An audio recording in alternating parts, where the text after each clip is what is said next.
My name is Rose Abigail Feldman. I am the coordinator of the All Israel database of the Israel Genealogy Research Association. I invite you to join me in a three-part series covering the period from the mid-19th century through the 20th century, dealing with Palestine, Israel, and parts of the Mediterranean basin. Our collection has over 2 million records and grows monthly. The three parts of this series are the main archives in Israel, the Montefiore censuses in the 19th century, and Jewish communities around the Mediterranean basin.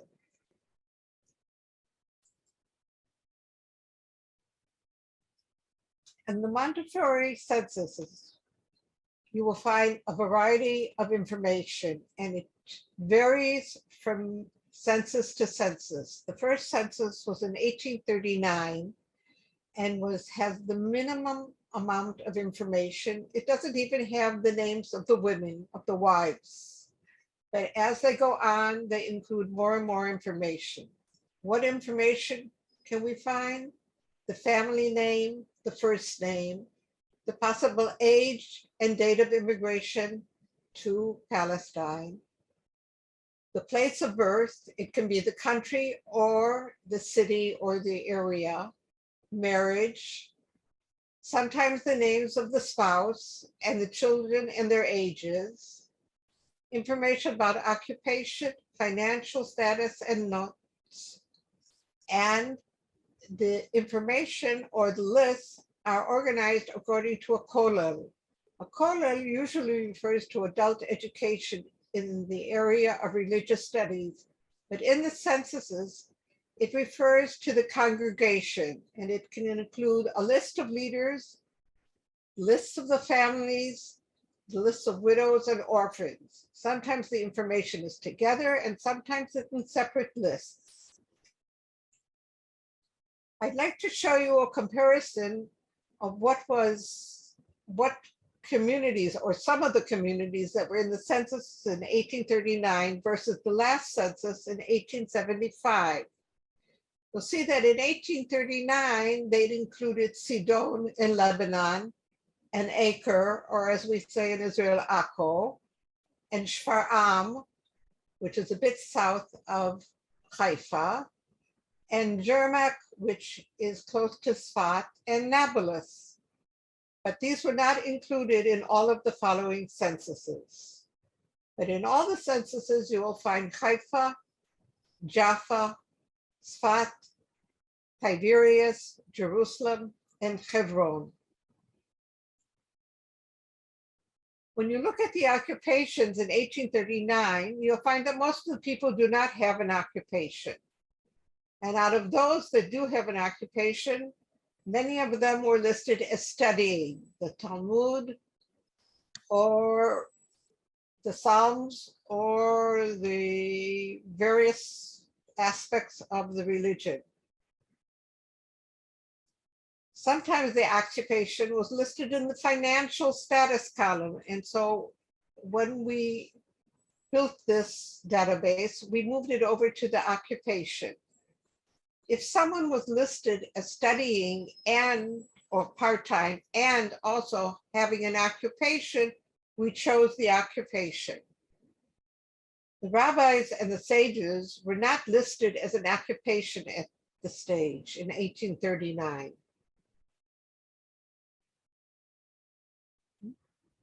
According to some of the ages listed for some of the people in the censuses, we could find that some of the people were born in the middle of the 18th century in Palestine. We have Shlomo Sibon, age 90. He lives in Sfat, he's married, and he was born in Sfat in 1749. We have Shimon Maimaran, age 90, living in Jerusalem, possibly available, which means he's looking for another wife. And he was born in Jerusalem in 1849. Avram Palachi, age 80, lives in Sfat, He's blind, and he was born in Sfat in 1859. Eliyahu Arazi, age 80, lives in Sfat with his grandson and was born in Sfat in 1759. And Nehemiah Castle, age 78, who lives in Hebron and is also looking for a wife, was born in Gaza in 1761. So you see from censuses later on, you can reconstruct the family years before. And sometimes there were footnotes that showed you that people were related, especially if they were related to some famous rabbi. We have footnotes of the Sfaradim, of those that are from around the Mediterranean basin.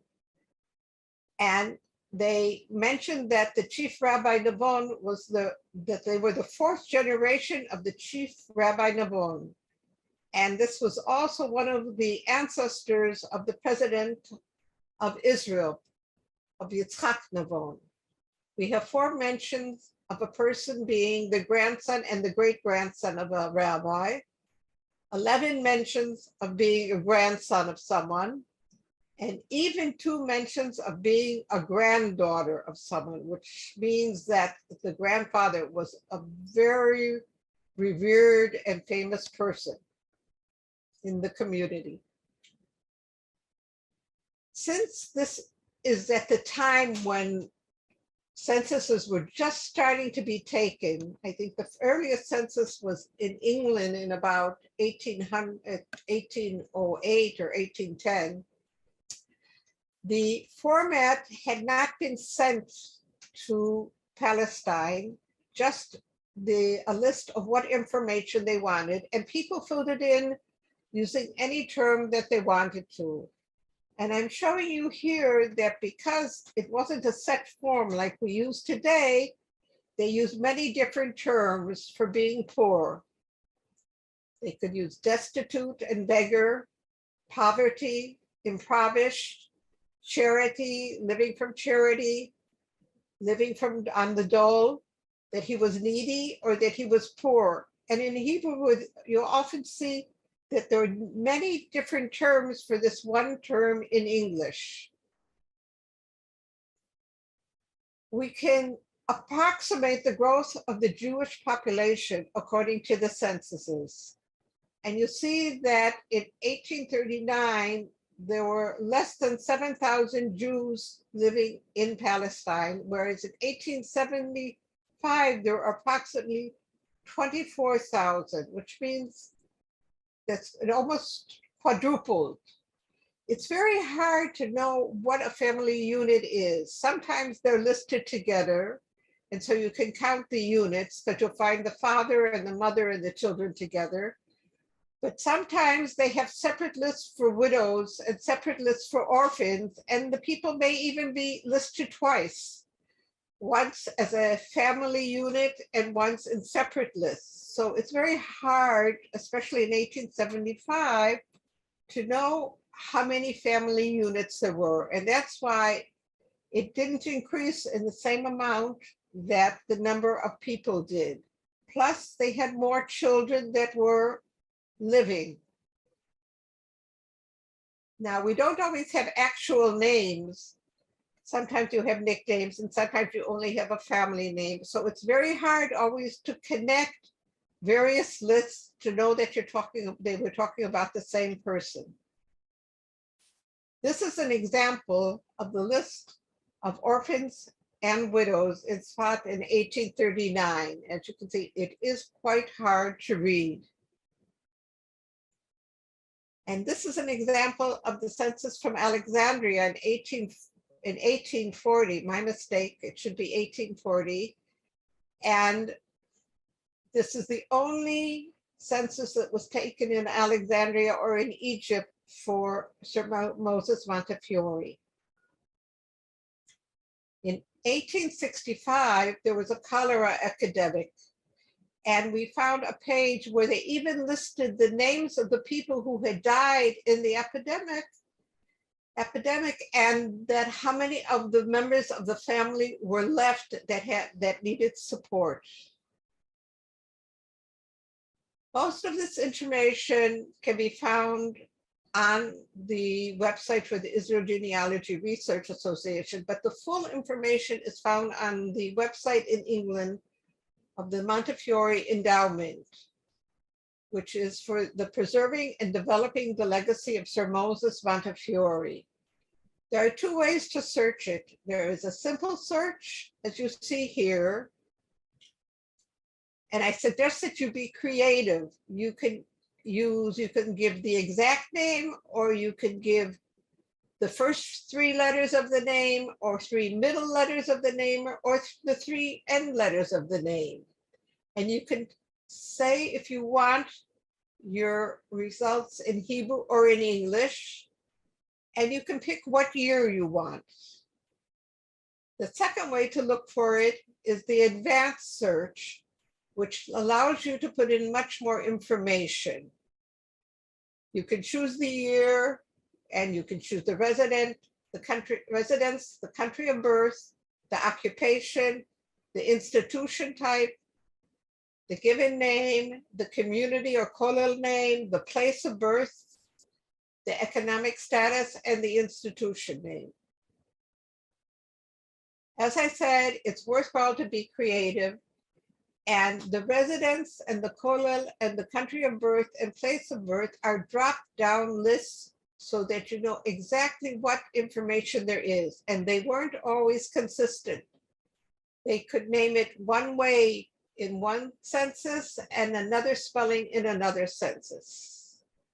The occupation, economic status fields are free text, so you can put a word in and see what comes up. Here I want to show you some examples. This is the list of countries of birth.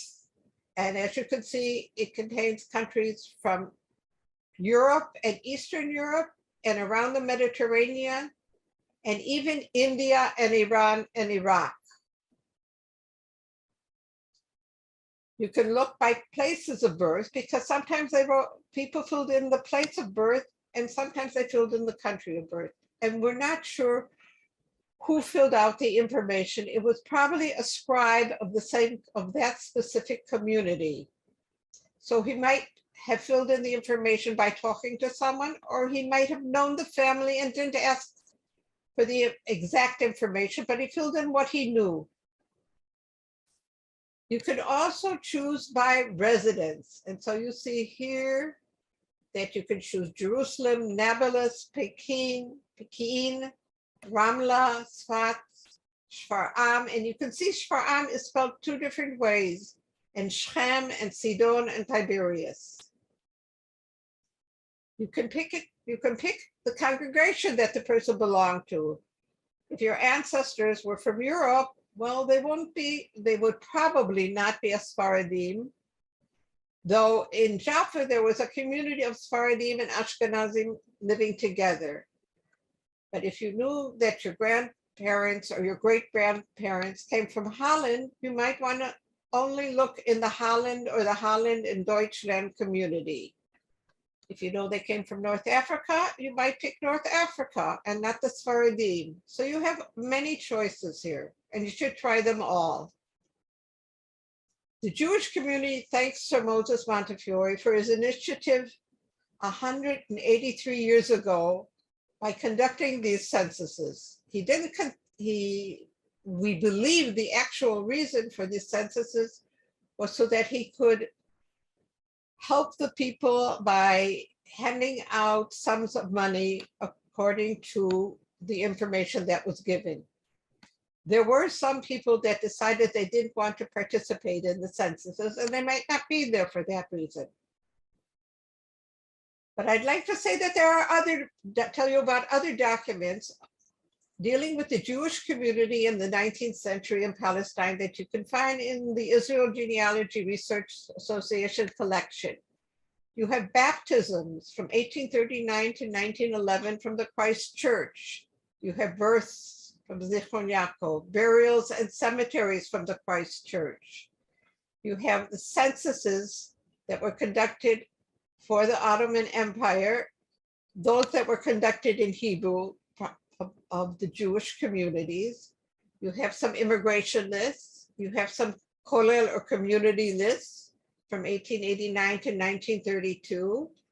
We have marriages of the Jewish community in 1840, from 1847 to 1934 from Syria. We have marriages and divorces of the Sephardic community in Jerusalem.